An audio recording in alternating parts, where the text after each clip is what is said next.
नमस्कार दोस्तों, आप देख रहे हैं एचवीएस स्टडीज़ और इस वीडियो में आपके लिए 5 दिसंबर 2023 का करंट अफेयर लेकर आ गए हैं। करंट अफेयर के साथ साथ स्टैटिक जीके और रिलेटेड करंट अफेयर्स का रिवीजन करते हुए चलेंगे। अगर आप इस चैनल पर पहली बार आए हो तो चैनल को सब्सक्राइब कर लीजिएगा। वीडियो अच्छी लगे तो वीडियो लाइक करके ज़रूर जाइएगा। लास्ट में आपके लिए क्विज़ रखा है, उस क्विज़ को ज़रूर सॉल्व कीजिएगा। चलिए बात करते हैं लास्ट डे के क्विज़ की। लास्ट डे आपसे क्वेश्चन पूछा गया था, where is the COP28 summit being organised. तो COP28 शिखर सम्मेलन कहाँ आयोजित किया जा रहा है? आप सभी ने आंसर यूएई की सिटी दुबई दिया था आंसर, और यही आंसर सही है। आज के पहले क्वेश्चन की बात करें तो पहला क्वेश्चन है, Who was elected the new president of Argentina? Argentina आपको पता होगा साउथ अमेरिका का एक देश है। वहाँ के नए प्रेसिडेंट कौन अपॉइंट हुए हैं, कौन चुने गए हैं? आंसर होगा, इनका नाम है जेवियर मिली। कौन? जेवियर मिली। ध्यान रखिएगा, जेवियर मिली को यहाँ पर नया प्रेसिडेंट चुना गया है। कहाँ? अर्जेंटीना का। ये चाइना और ब्राज़ील को क्रिटिसाइज़ लगातार अपने जो बातें हैं, अपने जो भाषण है उसमें करते रहते हैं, और अब ये नए प्रेसिडेंट बन गए हैं अर्जेंटीना के। यहाँ पर अर्जेंटीना की बात करें तो साउथ अमेरिका का एक देश है जिसकी कैपिटल ब्यूनस आयर्स है। ऑफिशियल लैंग्वेज स्पेनिश है। पॉपुलेशन इसकी लगभग 50 लाख के आसपास आप कह सकते हैं, और नेबरिंग कंट्रीज़ की चिली, बोलीविया और पराग्वे है। इनकी करेंसी है अर्जेंटीनी पेसो। याद रखिएगा, पूछा जा सकता है। आगे बात करें तो अब रिसेंटली में जो अपॉइंटमेंट से रिलेटेड क्वेश्चंस बने हैं उनको रिवाइज करते हैं। पहला क्वेश्चन पढ़ लिया। दूसरा, ओपन एआई ने अपने नए सीईओ, मतलब ऑलरेडी जो पहले से सीईओ थे उनको ही अपॉइंट कर दिया। रीअपॉइंटमेंट हुआ है सैम अल्टमैन का। कोटक महिंद्रा बैंक में एमडी और सीईओ अपॉइंट हुए हैं अशोक वासवानी, और आलोक शर्मा नए डायरेक्टर बने हैं एसपीजी के। ध्यान रखिएगा, स्पेशल प्रोटेक्शन ग्रुप के। और सेंट्रल गवर्नमेंट ने सेंट्रल ब्यूरो ऑफ इन्वेस्टिगेशन के जॉइंट डायरेक्टर के रूप में वी चंद्रशेखर को अपॉइंट किया, और राजेंद्र मेनन री इलेक्ट हुए हैं आर्म फोर्स ट्रिब्यूनल में चेयरमैन के रूप में। दीपेश नंदा सीईओ और एमडी बने हैं टाटा पावर रिन्यूएबल एनर्जी में, और साइमा वजेद ये WHO regional director south east Asia के इलेक्ट हुए हैं।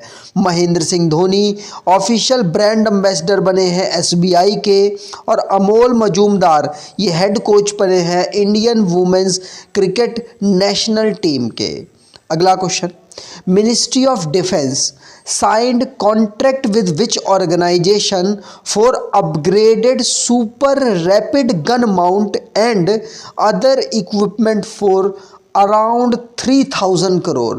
तो रक्षा मंत्रालय ने upgraded super rapid gun mount और अन्य उपकरणों के लिए लगभग 3000 करोड़ के अनुबंध किस संगठन के साथ हस्ताक्षर किए हैं?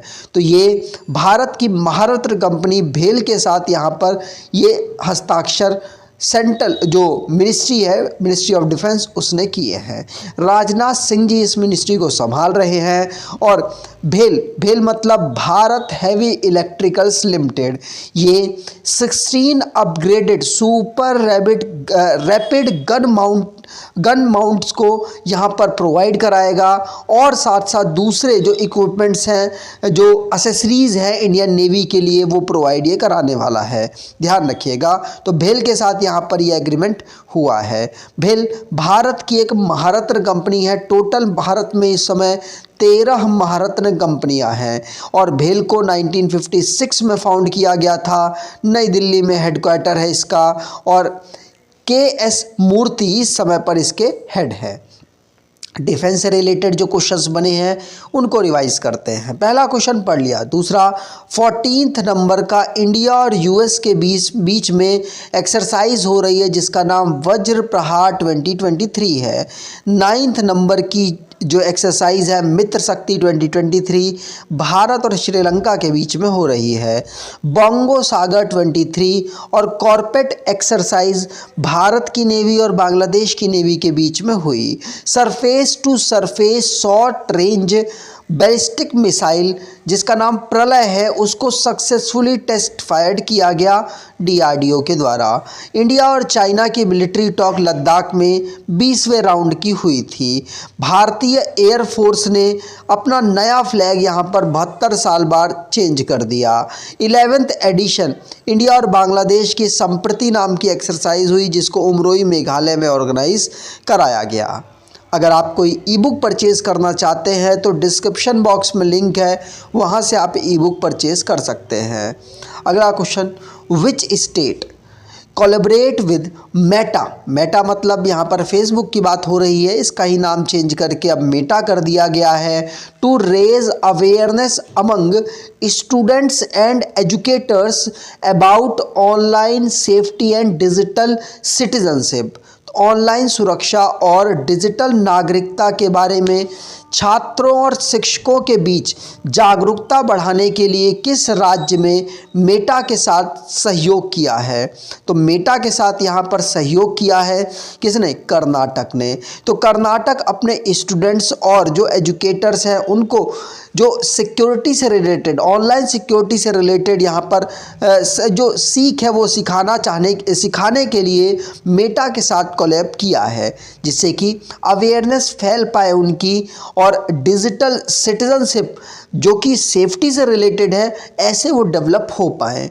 इसीलिए ध्यान रखिएगा कर्नाटका गवर्नमेंट ने ये साइन अप किया है। इनिशियली 1 लाख टीचर्स और 10 लाख स्टूडेंट्स को डिजिटल सेफ्टी के बारे में यहाँ पर मेटा के कोलैब से बताया जाएगा।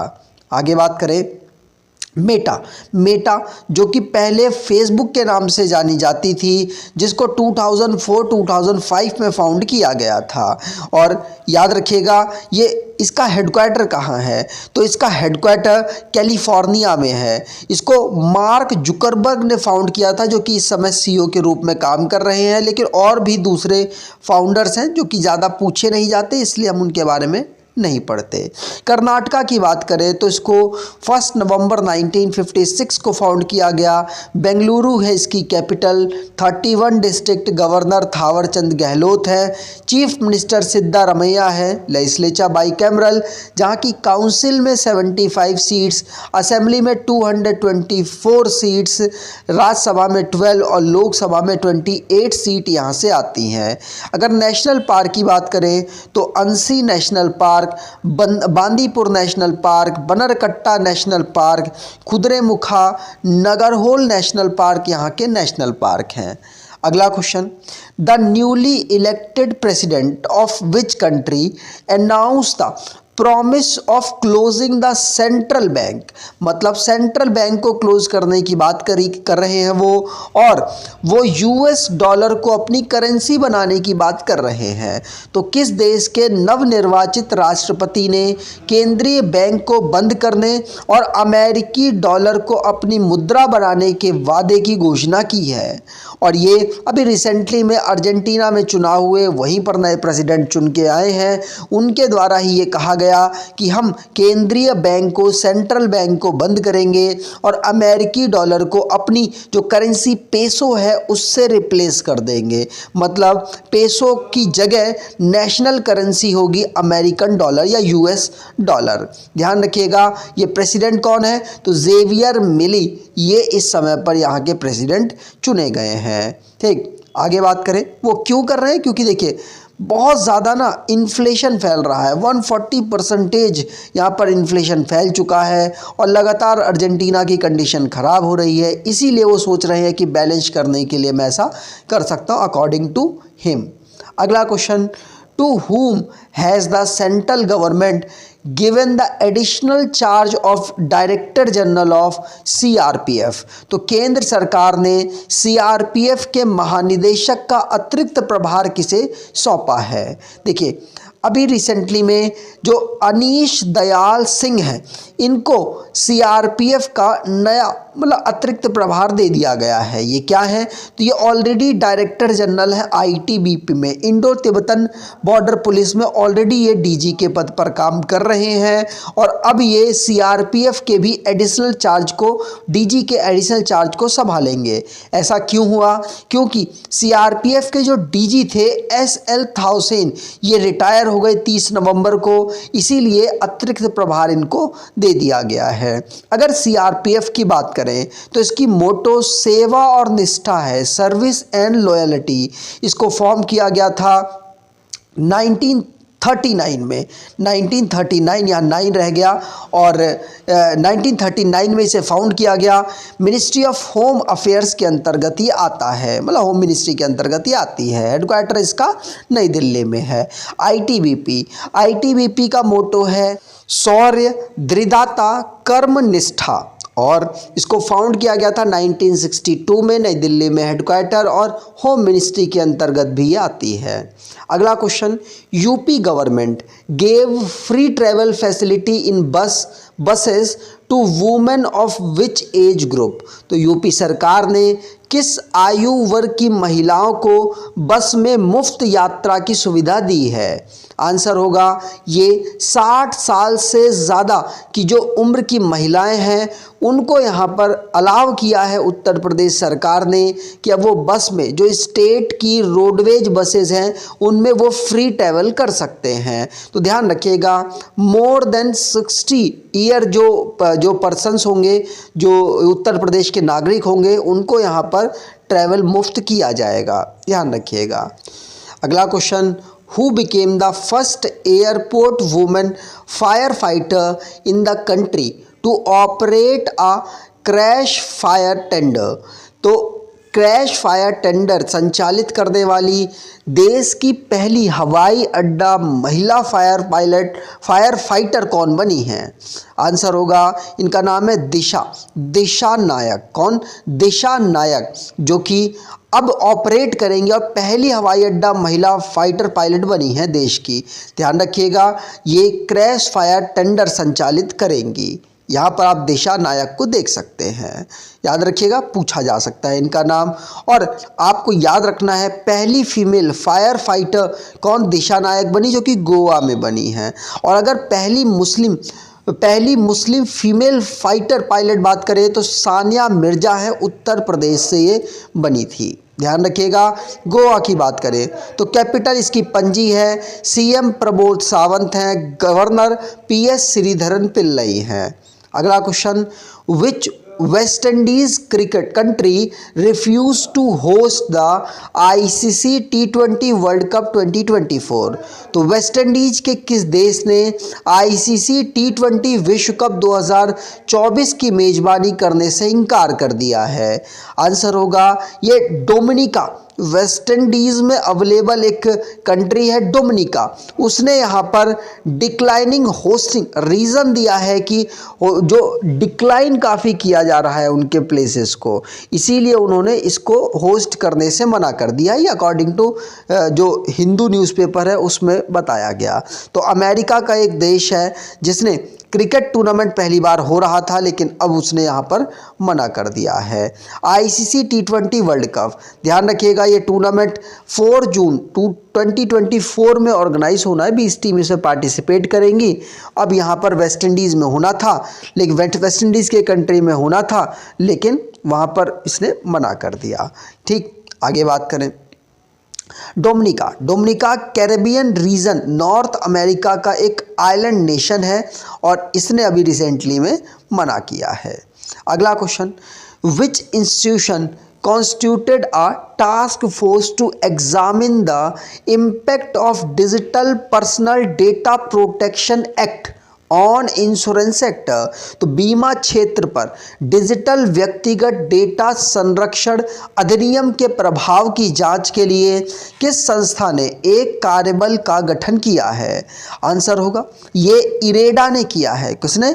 IRDAI ने।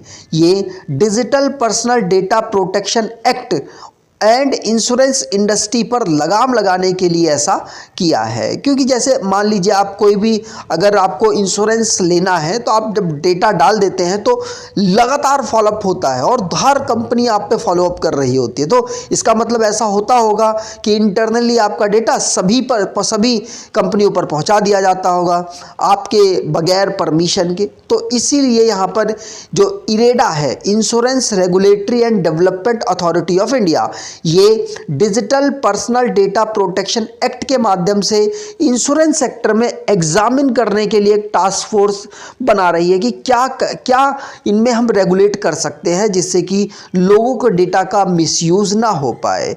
इरेडा की बात करें तो 1999 में इसे फाउंड किया गया था, हैदराबाद में इसका हेडक्वार्टर है। Ministry of finance government of India के अंतर्गत ये आती है। चेयरपर्सन देवशीष पांडा जी इनके चेयरपर्सन है। अगला question, where is national pollution control day celebrated? तो राष्ट्रीय प्रदूषण नियंत्रण दिवस कब मनाया जाता है? आंसर होगा ये 2 दिसंबर को हम ऑब्जर्व करते हैं। कौन सा? राष्ट्रीय प्रदूषण, नेशनल पॉल्यूशन कंट्रोल डे 2 दिसंबर को ऑब्जर्व होता है, याद रखिएगा। ये भोपाल गैस ट्रेजरी जब हुई थी उसी के रिमेम्बरेंस को करते हुए 2 दिसंबर को हम national pollution control day observe करते हैं। ध्यान रखिएगा, पूछा जा सकता है। अब भोपाल गैस ट्रेजरी की बात करें तो ये 2 और 3 1984 में दिसंबर के महीने में ही हुई थी ये घटना, और ये मिथाइल आइसोसाइनेट के लीक होने की वजह से हुई थी, जिसमें माना जाता है कि लगभग 15,000 लोग इससे मर गए थे और लगभग 5 लाख लोग इससे अफेक्ट रहे थे। उस समय पर ये जो इंसिडेंट हुआ था, वारन एंडरसन इसके मेन एक्यूज पाए गए थे। अब लास्ट डे के करंट अफेयर्स को रिवाइज करें तो senior mains national hockey championship किसने जीत ली? पंजाब ने जीत ली। कहाँ हुई है? चेन्नई में हुई है। किसको हराकर जीती? हरियाणा को हराकर जीती।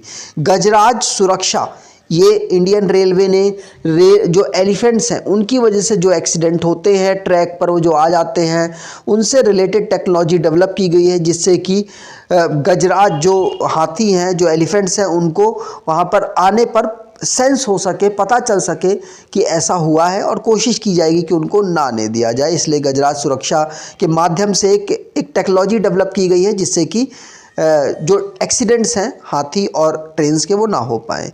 COP28 समिट दुबई में ऑर्गेनाइज कराई जा रही है। देवघर आसाम में प्रधानमंत्री मोदी जी ने 10,000वीं जन औषधि केंद्र इनॉग्रेट किया है।